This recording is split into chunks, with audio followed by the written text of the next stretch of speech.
In today's episode of the Motorhome Matt podcast, we find out if bigger is always better. Why Matt went from an A-class motorhome to a panel van conversion. And in the news, reports of dangerous activity on garage forecourts.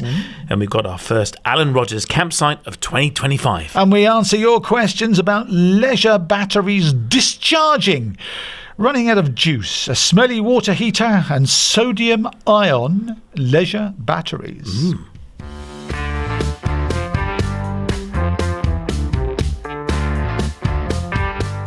Welcome to the Motorhome Matt podcast. I'm Keith Gooden. And I'm Motorhome Matt. Industry insights and expert advice for the world of motorhomes, caravans and camper vans, all brought to you by thatleisureshop.com. Now, we always ask you to do it, but if you're listening on your favourite podcast app, please, would you click follow? And if you're watching on YouTube, then click the little bell and click the subscribe button, brought to you by arabasecreative.co.uk. Let's delve into the news, shall we? And we're talking gas. We are indeed. Gas is...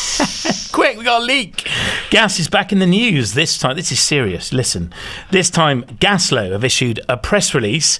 Carl Orton, technical manager at Gaslow International, has stated, "We are witnessing a huge rise in unlawful installations and hearing some very alarming stories about how exchangeable gas cylinders are being refilled.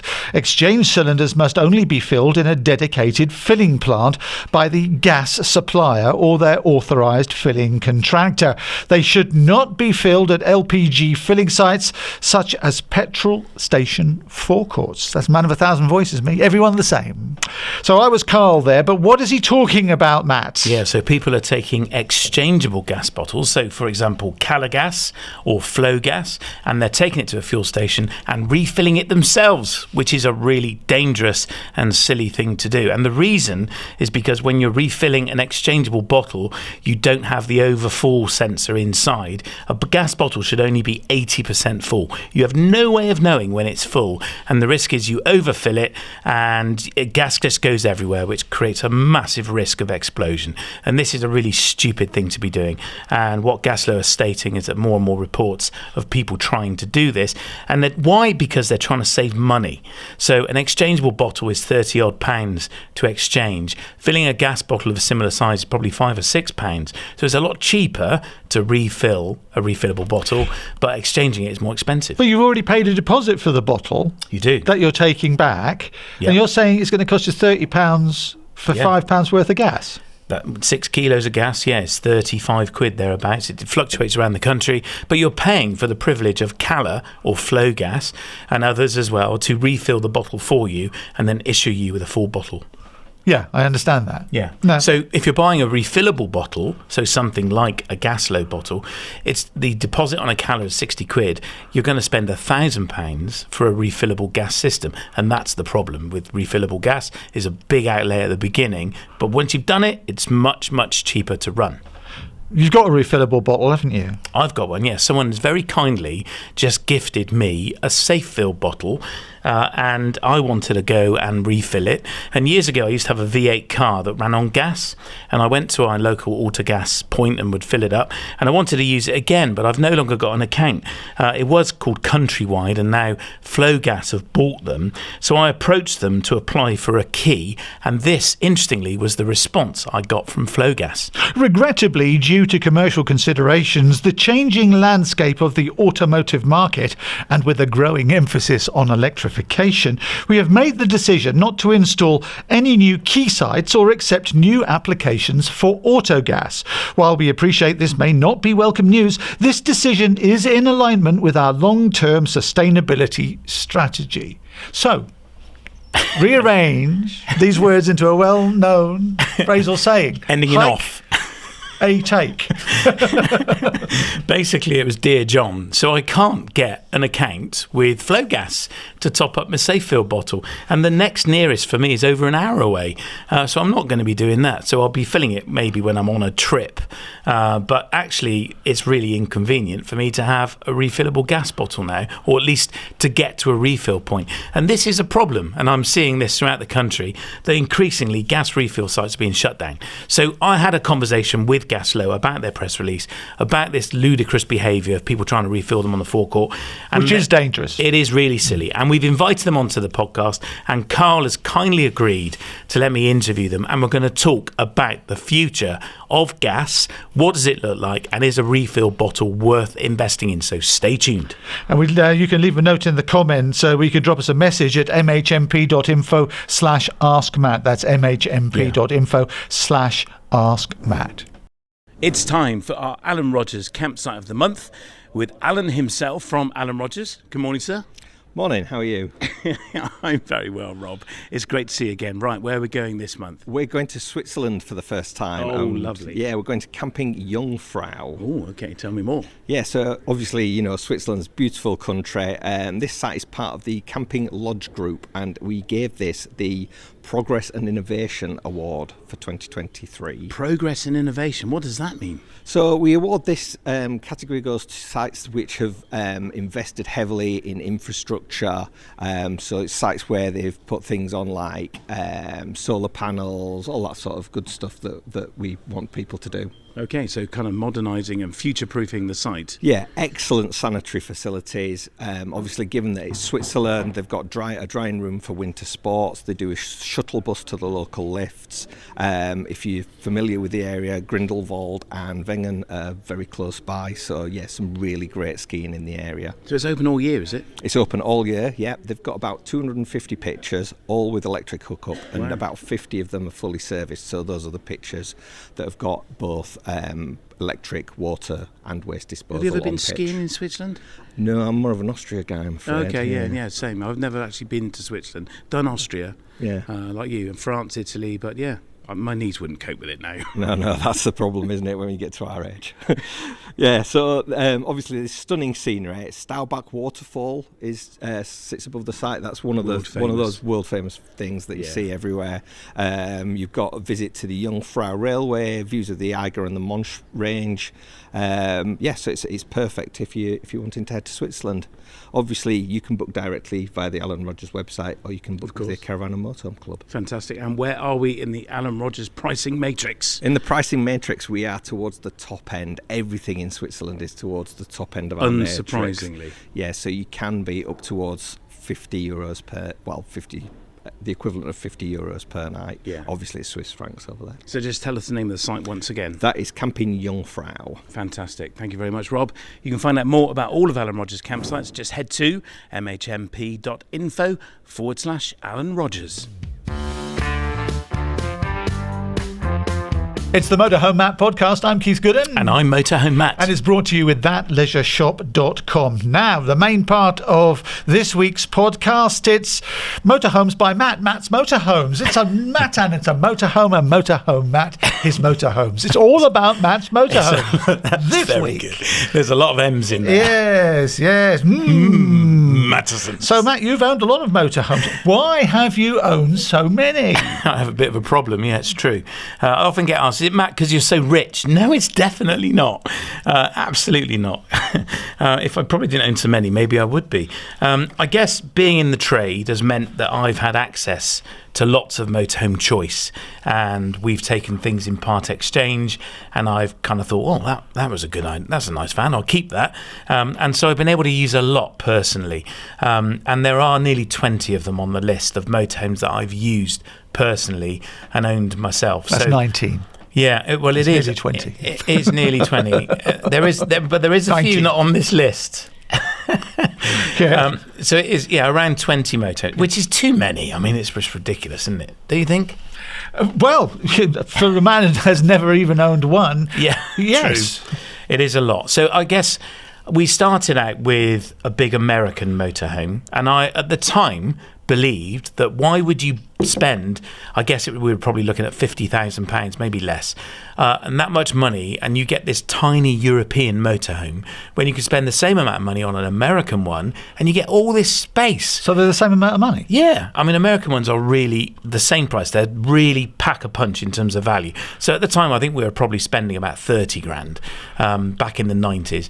And the same amount of money would buy me a huge 30-odd foot long American motorhome with the sides that would slide out. One of them had a corner bath. And I think, why would you spend all this money on a European one? It's so small. It's ridiculous. And that was my mindset. And I know lots of people have that mindset. And I do remember, I probably quoted this story before, going to Ladram Bay, which is in Devon, in a big Fleetwood motorhome, big American one. We were towing a car, and this guy was coming up the hill, it's a narrow road, and he wouldn't turn around. He said, in the highway code, I've got right of way. So I got out and said, look, I'm really sorry, but I'm towing a car. You can't see it. But for me to reverse, I have to unhitch the car, park it up, reverse the RV, and let you pass, and then hitch it all back up and carry on. So would you mind just reversing back up there into that farm gateway, and we'll all carry on? He said, nope, I've got right away. So I said, well, you do what you want, mate. I've got a week's worth of food and drink in here. So I got back in the RV, crossed my arms and sat down. The kid said, Dad, what are you doing? I said, we're just going to teach this man a little lesson. Sure enough, 10 minutes, he reversed back, and on we went. But driving one of those around Cornwall is fun, shall we say. It can be quite treacherous on narrow roads, and we soon realised this and thought, you know what, we're going to downsize. And so we did, and then we ventured into European motorhomes, and we got into coach builds. The kids were quite young at this point, so we had a motorhome that had, initially we had a rear lounge motorhome, which I thought was a great idea, but it was never anything more than a motorhome with a really uncomfortable rear bed and no storage. That was our big issue. So then we thought, well, we'll buy a bunk bed motorhome. That lasted a year, but got the bunk bed one. We had to sleep, Mum and Dad, in the overcab bed, so in the Luton bit. Kids were in the bunks. I hated it. Hated sleeping in an overcab bed. It's like sleeping in a coffin. So that didn't even last a year. That was probably just 6 imagine months. you waking up and they're like, whoa! Hands clenched on your chest. You should have a little sign up that don't panic. Yeah, I know. I really didn't enjoy sleeping that. And the problem is I was last to bed and first up. And every time I climbed the ladder, I woke everyone else up because the van would rock. So that didn't last long. Then we bought probably our ultimate coach built, which was an Adria 660. So it had an overcab bed where we put the kids and a transverse double bed where Mum and Dad slept, and the lounge made into a bed as well, because by this point we have 4 children, so we needed 6 seat belts, so the classic kind of 6 berth layout. And then we had a whole range of coach built motorhomes that serviced the kids. So why did you change them? Partly opportunity, and I guess the fact I could, because one came along that I was a bit of a magpie symptom, I suppose. So you didn't think I've bought the wrong thing here? I did at the beginning. We definitely did. We actually had 6 American motorhomes. 6? Yeah, not at the same time. All different layouts. And the thing is, I was given the opportunity to sell them. So they're usually parked at work, and someone would come in and say, oh, how much is that one? And, everything has a price. And so I'd sell it. And I'd go home and say, oh, I've sold the van. But we've got another one. So, 6 American RVs. And then I kind of lost my love for the American. I mean, I still would have another one if we were going to. But the roads in this country are that's the challenge. They're not built for it, are they? No, they're not really. And the parking spaces. And I think that's the thing. So people say, why did I go? Because I then had an A-Class. So we then bought an Adria Sonic. And again, opportunity was there to buy one. We were an Adria dealer, so I could buy one at trade price. We bought it, we used it for a bit. It went on our hire fleet, so we had an income on it as well. I must admit, I did get a bit petrified every time someone drove it off on hire. So we used that probably had that a couple of years. And we loved that. It was automatic. Really lovely. When you arrive on a campsite, people will turn their heads and go, wow, this thing was silver. Wow. Very, very smart. Wow. Wow, or some not another word. W word? It could be. Look at that idiot, probably. I just perceived they were saying wow. I just saw the w on their lips. Right. And we love that van. But it was big. And the big fear for me with an A-Class, same with the Americans, is the cost of wing mirrors and windscreens, and you break either of them, it's expensive. What was it, 10,000 for a windscreen? Probably now, yeah. I remember at one time we spent $7,500 on a new windscreen for a customer, and wing mirrors are 4 figures, over £1,000. And the challenge with a European A-Class certainly is if you break a wing mirror off, you are breaking the wall of the motorhome because it's coach built all the way to the front, and that plastic essentially, whatever it's made of, the GRP, composite, often rips. So you've got a huge repair cost. It's not just bolting on a new wing mirror. You actually damage the body. Because you've also got to restore the structural integrity. Yeah, that's right. Yeah. So we had an A-Class on our hire fleet, and someone did do that. And it actually caused loads of damp in the wall because they, unknowingly, they cracked it, water got in, and it ended up with a £2,000 damp repair on top of a £1,200 wing mirror. So that's always my fear with A-Classes. So I'm very cautious about having another one. I do love them. They are great. And so then we kind of went into smaller vans. The kids got older, and Mrs. Motorhome Matt and I just found ourselves going away on our own. And so we've ended up now going through a whole range of coach-built layouts, island beds, French beds where the corners cut off and the bed's off to one side. You remember we talked about that before. Yeah. And we've got smaller and smaller. We've ended up with an Adria Twin. And people always say to me, why have you ended up in such a small van from these big stuff? And it's about what we do in it. So now it's just the two of us. We tend to go away for short trips. We do a lot of weekends. Well, you've been married for a while as well. You don't do anything. Yeah, I'm a bit bored now. Well, now it's time for a bigger van, and I can go at the back and she can be in the front, have her own room. We, like the Royals, have our own bed. Yeah. So no, we do still share a bed, although you'd never know. But the Twin is really manoeuvrable. So we went all around the Outer Hebrides, and we've been all around corners of Cornwall, Liskeard and so on. I would no way want to drive an American RV or even the Adria Sonic around some of those. It's just too big, too wide and too long. We went to a place called, I think you pronounce it Huey Shinnis. It's on Isle of Harris. What a place, and what a road to get there. You're doing that in a long 7.5 metre motorhome, you're brave. I probably would do it, but it would take a deep breath before I did it. And having done it, I definitely would favour our little van over anything else. So it's about what we do in it now, and it's ideal for where we are. Jude and I were discussing this, that if we were going away for a longer trip, so perhaps 2 or 3 months, we'd probably crave a bigger space. So we'd probably go for a coach-built motorhome. And if we were going down into Spain, touring Europe, where roads are easy, they're wider, there's a lot more space, then yes, a bigger motorhome might be appropriate. But for what we're doing right now, we love our Adria Twin. It's ideal.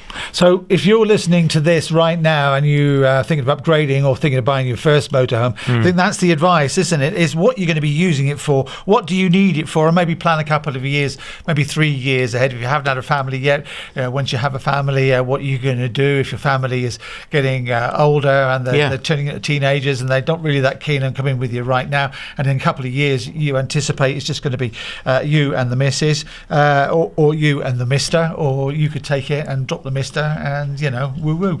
Go off. Know what I mean? But that's another factor as well, because Mrs. Matt will drive the Adria Twin. She wouldn't drive a big coach built, and I'm trying to encourage her to go off on her own, not because I want her out the house, but she wants to go on more motorhome trips. I don't always have the time because of work and commitments here, but she is very keen to go off on her own, and she is tempted to do that in this smaller van. So it means it's accessible for her as well, and she's got the confidence to do it. So hopefully this year she will. Let me ask a final question. Forget the business side of it, okay? Don't approach this as a businessman. Personally, with that turnover of motorhomes that you've had, and I understand some of them, you've got leads from businesses, and you can do deals and get them at cost and all the rest of it. But generally, have you made money out of that turnover of motorhomes, broken even or lost money?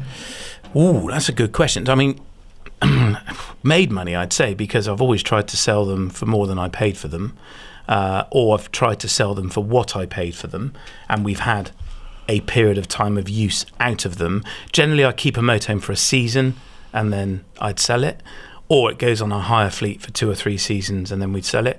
Then used to be the case, we were selling it for less than we paid for it. At the moment, we're selling them for what we paid for them. So if you paid, whatever you pay, 40 grand in 2019 for a motorhome, here in 2025, it is still worth 40 grand. So you can make investments and chop and change a little bit and still, if not quids in, certainly you've got the money you started off with. Yeah, we're into a different topic now, but depreciation is definitely back. So used motorhomes are definitely under price pressure right now. They haven't been for the last 4 or 5 years, but we're definitely seeing depreciation back. So it used to be the case that you bought a motorhome brand new retail and you lost the VAT. So 20% went straight away, and that was what it was worth for a year or two. And then you lost another 10%. I think we're going to see that back again. Now, I was fortunate enough to buy them at trade price, and I could claim the VAT back because I was buying them through the business and then using them myself. And then using them in the business on hire as well. So it's a different model for me. Yeah. I had an unfair advantage, if you like. But yeah, if you were going to be buying retail, full retail, and then selling, I think you can expect to probably be losing money. Yeah. So make sure you get that layout right it can be as early as possible. But I suppose the point I'm making is don't come back to us in a year's time saying, Matt said I could... He's not saying that at all. No, I'm not saying that at all. Definitely not. In fact, my advice would be go and try one. Go and hire one first. I hate the phrase, but it's so true. You don't know what you don't know. And then you go and hire one, and then you know what you don't know, and then you've got to go on this frustrating learning curve, which is why we launched the podcast, really, to help take you on that journey. So it really is about trying to find out what works for you, and what works for you now may not work for you in 6 months or 12 months, and that's one of the reasons I change so often. It's the Motorhome Matt podcast. I'm Keith Gooden. And I'm Motorhome Matt. Brought to you with thatleisureshop.com. We're into our questions and answers. We do it every week. You ask the questions, and Motorhome Matt, the expert, gets the answers for you. If he can't, he will ask somebody who does know, but that doesn't happen very often. First of all, Mark Astbury. Yeah, hi Matt. I bought a motorhome last year and found that when we were travelling long distance, that the leisure battery was actually reducing right down. In fact, it ended up being damaged. I found out that this was because the fridge was on, but the alternator is a smart alternator and only works when the engine isn't in under load. And also the fact that you have the stop-start when you stop at traffic lights, which then means that the fridge is then running off of your battery. Now, I've got to a bit of this where we need to fit a DC to DC charger. But I just wondered if all motorhome manufacturers have really got their head around this, and it would be interesting to hear what their thoughts are. Thanks very much. Cheers. Bye. So what's Mark actually saying? That smart alternators aren't smart? Well, they are for charging the engine battery. So they detect the starter battery voltage, and when it's full, they stop charging it. The problem is it's being used to recharge the leisure battery as well, but it's not picking up the voltage there. So, Mark, I'm guessing you've got a compressor fridge because you said your fridge runs off the battery. So an absorption fridge won't run on the battery, it only runs on the alternator. So I'm guessing if it is running on the battery, it's a compressor fridge, so it's probably a newer motorhome. And this will be an issue. We had the same issue on an Adria Matrix Supreme that I used to own. It was on a Renault Master, and it was, probably back in 2012. So this issue's been around for a long time. And the Renault Master has a smart alternator. It's probably one of the first commercial vehicles to have it. And we were regularly arriving after a 4 or 5 hour drive, and the leisure battery was totally flat. Really annoying, especially if you're not going to hook up. And it was simply because the smart alternator saw the starter battery voltage and saw that it got to 12.7 volts or whatever it wants to get to, and stopped charging. Meanwhile, the leisure battery is just going flat. So you're right, a DC to DC charger is the answer. Go and search the AWS. You find out more at Motorhome Matt Approved about the AWS workshop scheme, and go and find a local mobile to you or local service centre and get them to fit one for you, or an auto electrician will be able to do it. Don't undertake this yourself, but by fitting a DC to DC charger means the smart alternator will pick up the voltage on the leisure battery, and when that gets the voltage and the starter battery at voltage, only then will it stop charging. Graham McEwen's in Preston. Hi Matt and Chris. Oh, there it is. It's going to take us into 2025, this joke, isn't it? Hi Matt and Chris. I have heard of a new sodium-ion leisure battery, but can't really find much info to support them. Could you do a podcast review on pros and cons of potentially upgrading to these as opposed to lithium? Many thanks, says Graham McEwen in Preston. Well, when these are readily available, which I don't think they are at the moment, I probably will, but until then we're going to stick with lead acid and lithium. I am watching these technological advances very closely, and will keep you informed. Fantastic. Can't stand losing you, Matt. Why not? Andy Williams is in Newport. I turned the Truma heater on to heat water after not using the water heater for some time, and it smelt a bit. Not burning, but just a bit hot. The heater was set to use gas and electric. Is this normal? Internet posts suggest this is a normal thing when heating water after a period of not being used. The heater is only 2 years old. Yeah, that's right. It is absolutely normal. There's no need for panic, Andy. If you are concerned, then take it to a habitation centre and get them to inspect it, but it is quite usual, so don't panic. We have the same issue on our van, but remember the Truma boiler prioritises heating your hot water over the heating. So at the moment it's quite cold outside. It was -3 last night. If you want to heat the van, you need to turn the hot water off, and then it will heat the van, and once the van's at temperature, it will then heat your hot water. If you ask it to heat the hot water as well, it will do that first before it heats the van, so make sure you're managing that for you. There you go, Andy. Hope that's a help. Sorry about the cheap joke. Andy Williams, though, you're asking for it. How do people get in touch? We'd love it if you did. Just head to mhmp.info/askmatt. Please remember, if you are recording your question, tell us where in the world you are, or you can fill out the form and Keith and I read it for you. And when he says where in the world, don't say in the living room or my bedroom or the home, where you are.